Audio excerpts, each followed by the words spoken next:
나는 대한민국 예비역병장이다. 안녕하십니까? 1980년대 모공시절 군대 이야기를 나누는 예비역병장입니다. 오늘도 저의 옛날 군대 이야기와 함께 추억여행 떠나시죠. 나의 상병시절 19번째 이야기. 팀 스피리트 82 훈련 14. 팀 훈련 장도에 오르다 두 번째. 1982년 3월 23일 공두시경에 자대를 출발한 우리는 양구를 떠나 소양호반길을 달려 신남을 지나 홍천 방향으로 달렸습니다. 지난해 12월 10일 밤에 11사단 대항군 훈련을 마치고 밤을 새우며 걸었던 그 길이었습니다. 그 고난의 길을 이제 차를 타고 지난다 생각하니 만감이 교차했습니다. 철정 검문소를 지날 즈음 날이 점점 환해지기 시작했습니다. 어둠의 장막이 걷히고 날이 밝아오면서 전우들의 얼굴을 확인할 수 있게 되자 조금씩 대화가 시작되고 차 안의 분위기도 밝아지기 시작했습니다. 홍천을 지날 때는 아침 해가 떠올라 대명천지가 되었고 추위도 한풀 꺾였습니다. 홍천을 조금 지난 대로변에서 우리는 아침을 먹었습니다. 그 당시는 교통량이 많지 않은 때라 수십 대의 군용차를 도로 한쪽에 세우고 수백 명 병력이 내려서 오가도 차량 통행에는 지장이 없었습니다. 아침 식사는 전투식량 건빵이었습니다. 새벽 찬바람에 얼어붙은 우리에게 따끈한 국물이 있는 아침밥을 주면 좋으련만 그게 쉽지 않은 모양이었습니다. 전투식량으로 나오는 건빵은 간식용에 비해 양은 많은데 맛이 덜했습니다. 다만 그 속에 미숫가루가 조금 들어있어서 물에 타서 마시면 그냥 냉수를 먹는 것보다는 조금 나았습니다. 아침 식사를 마치고 우리는 차에서 내려 소변도 보고 체조를 하며 밤새 굳어진 팔다리와 온몸을 풀었습니다. 그것만으로도 조금 살 것 같았습니다. 아침 식사를 한 뒤 다시 출발하여 고개를 하나 넘어 양평으로 향했습니다. 이제부터는 경기도 땅입니다. 우리는 양평읍에 이르기 전 좌회전하여 비포장 지방도로로 접어들었습니다. 경기도 땅으로 접어들자 같은 시골이었지만 강원도와는 땅 냄새부터가 다른 것 같았습니다. 산새는 강원도보다 부드럽고 공기는 따뜻했지만 피부로 느끼는 감촉은 순수함보다는 좀 더 세속화되고 오염된 것 같았습니다. 우리가 탄 차량 행렬은 천천히 비포장 시골길을 달려 지평을 지났습니다. 이제는 낮은 야산과 들판만 보이는 지형이었습니다. 강원도와는 확연히 다른 풍경이었습니다.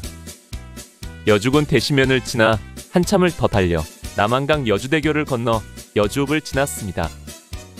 그리고 여주읍을 지나치고도 한참을 더 달렸습니다.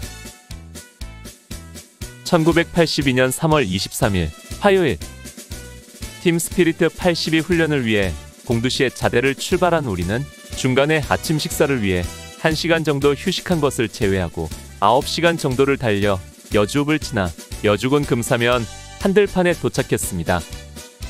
여주읍을 지나서부터는 이번 훈련에 참가한 군용 트럭들이 길을 거의 메우고 있어서 진행하기가 쉽지 않아 많이 지체되었습니다.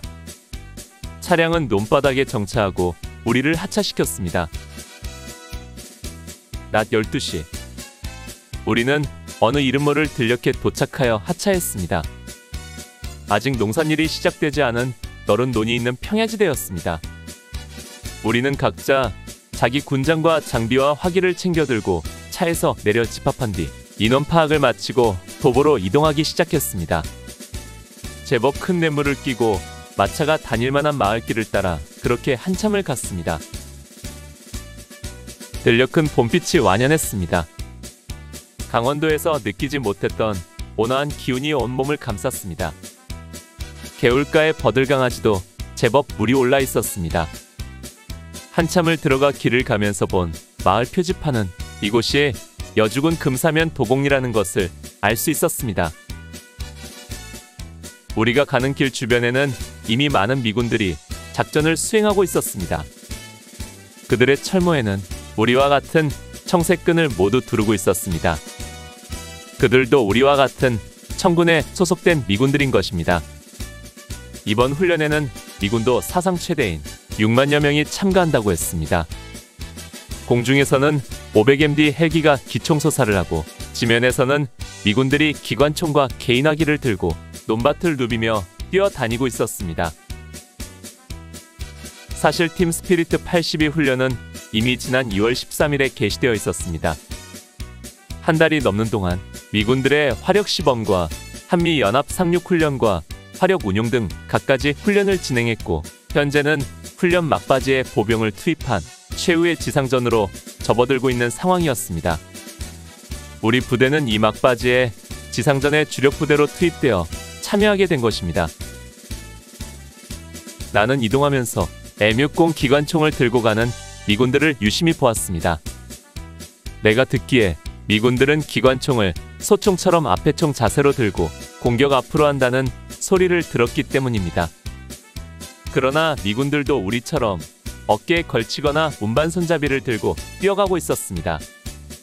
다만 덩치가 큰 미군들이라 아무래도 들고 가는 모습이 가벼워 보이더군요. 그런데 우리가 집결지로 이동하면서 보니까 신기한 것은 미군들이 공포탄 탄피를 챙기지 않는다는 것이었습니다. 우리들은 사격만 했다 하면 목숨을 걸고 탄피를 챙기는데 미군들이 지나간 자리에는 기관총과 소총의 공포탄 탄피들이 즐비했습니다. 우리들은 행군에 가면서도 틈틈이 그 탄피들을 주워서 주머니에 넣어 두었습니다.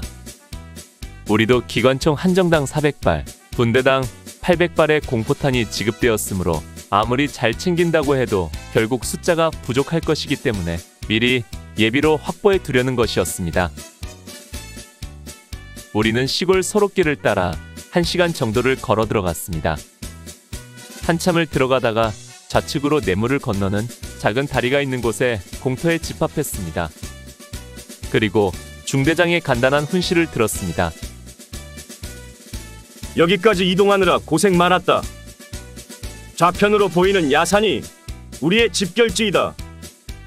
지금부터 집결지로 이동하여 수경지를 편성하는데 여기서 며칠 동안 집결지 행동을 할 것이므로 수경지를 제대로 편성하라.